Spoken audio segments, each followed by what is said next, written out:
Halo Sobat Investor, jumpa lagi di channel Investor Jelata. Kali ini saya akan membahas saham batubara ya, ITMG ya, yang 3 tahun berturut-turut kayaknya bagi dividen jumbo ya. Jumbonya jumbo banget gitu ya, double digit lah dividen yieldnya ya, 3 tahun terakhir. Bahkan di 2 tahun lalu bahkan tuh sampai 20-an persen ya dividen yieldnya. Nah, bagaimana dengan tahun ini ya? Nanti kita bedah lah ya laporan keuangan kuartal 2 ITMG yang masih nyungsep ya. Kuartal 1 ini juga nyungsep gitu ya. Jadi apakah saatnya melupakan dividen yield double digit dari ITMG? Nanti silakan teman-teman tuliskan pendapat teman-teman di kolom komen ya setelah menonton video ini. Oke, let's go.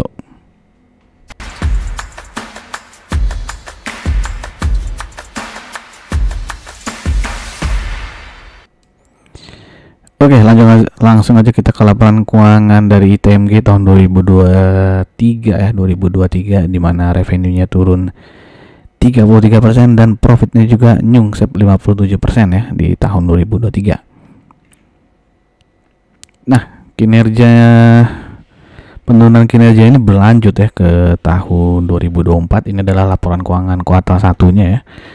Bisa dilihat sini revenue-nya turun 28% dan laba bersihnya tuh turun 66% ya dibandingkan kuartal 1 2023. Jadi tadi kan tahun 2023 udah turun jauh ya, 57%. Nah, tahun ini di kuartal 1 lebih turun lagi tuh 66% ya. Ini dalam ribuan dolar ya. Jadi ini 61,6 juta dolar ya. Laba bersih kuartal 1 2024 dari ITMG. Nah, bagaimana dengan kuartal 2-nya? Oke. Oh, ini sebelum masuk kuartal 2 ya. Jadi salah satu penyebab turunnya pendapatan dari ITMG di kuartal 1 itu karena harga jualnya memang anjlok ya, 36% ya. Walaupun sebenarnya volume penjualan batubaranya tuh naik ya, naik 7% ya volume penjualan batubara. Tapi karena harga jual rata-ratanya turun 36%, maka tadi pendapatannya juga turun 28%. Nah, di kuartal 2 ya masih berlanjut ini ya, pendapatannya turun 19,25% ya. Jadi ada perbaikan sedikit lah di kuartal 2 ya. Tadinya kan turun 28% nih kuartal 1. Nah, sampai Juni itu turunnya berkurang dikit ya, menjadi hanya 19% saja.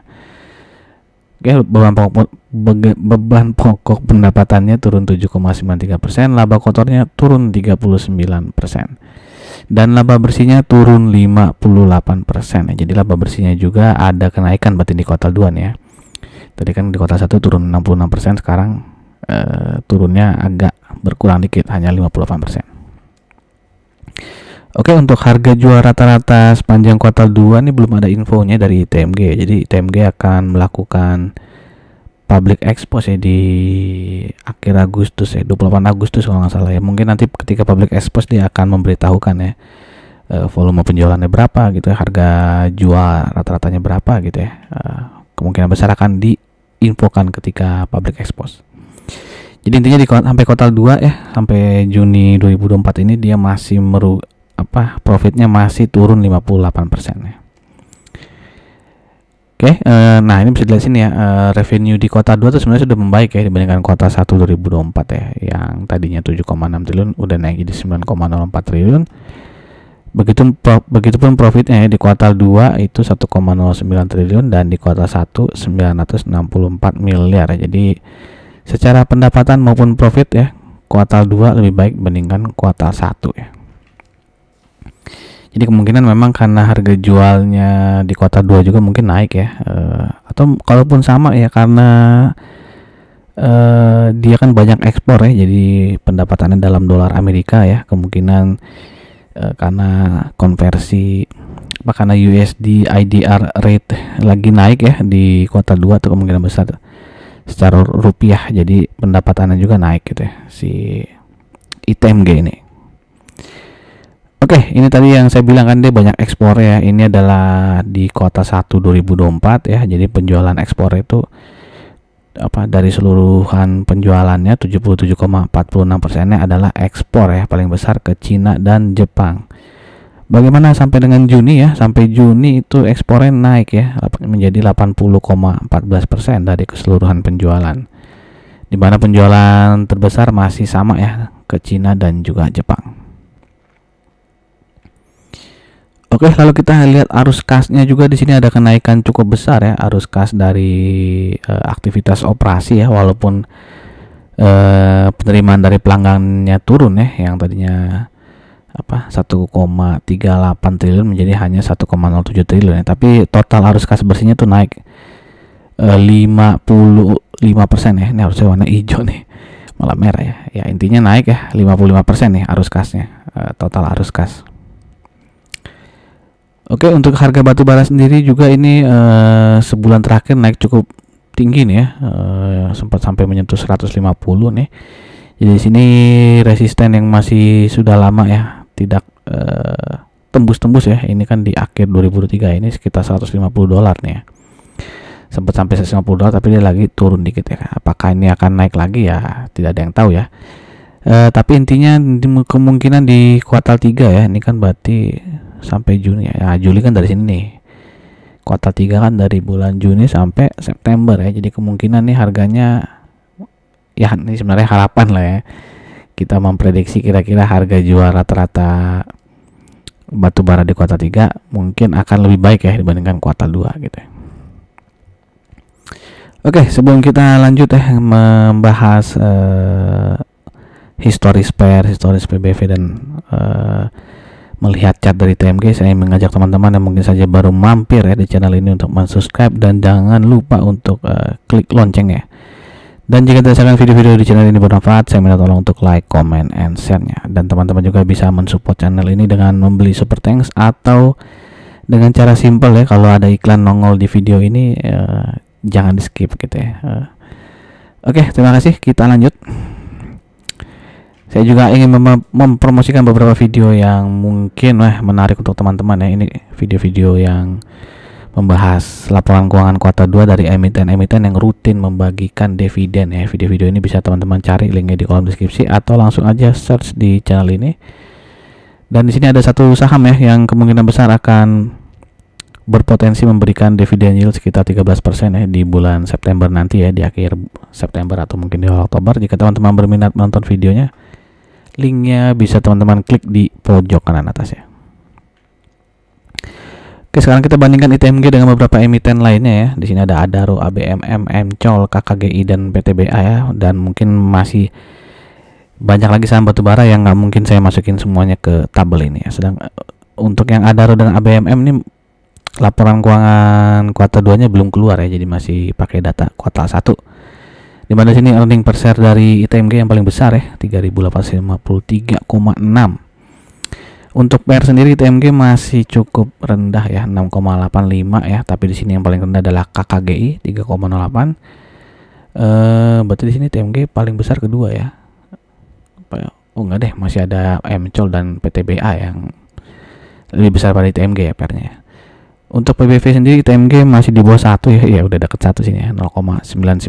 Di sini dia masih kalah rendah dibandingkan ABMM. Sedangkan untuk ROE-nya ya lumayan lah, 14% di TMG. Di sini yang paling besar lagi-lagi KKGI ya, 35,48. Sedangkan untuk rasio hutang terhadap equity-nya ya, ini ITMG yang paling rendah ya, 0,21. Jadi kalau secara rasio ya KKGI di sini ya, PER dan ROE-nya yang paling bagus ya. Dan juga dividennya lumayan gitu, jadi memang menarik ya KKGI saat ini ya.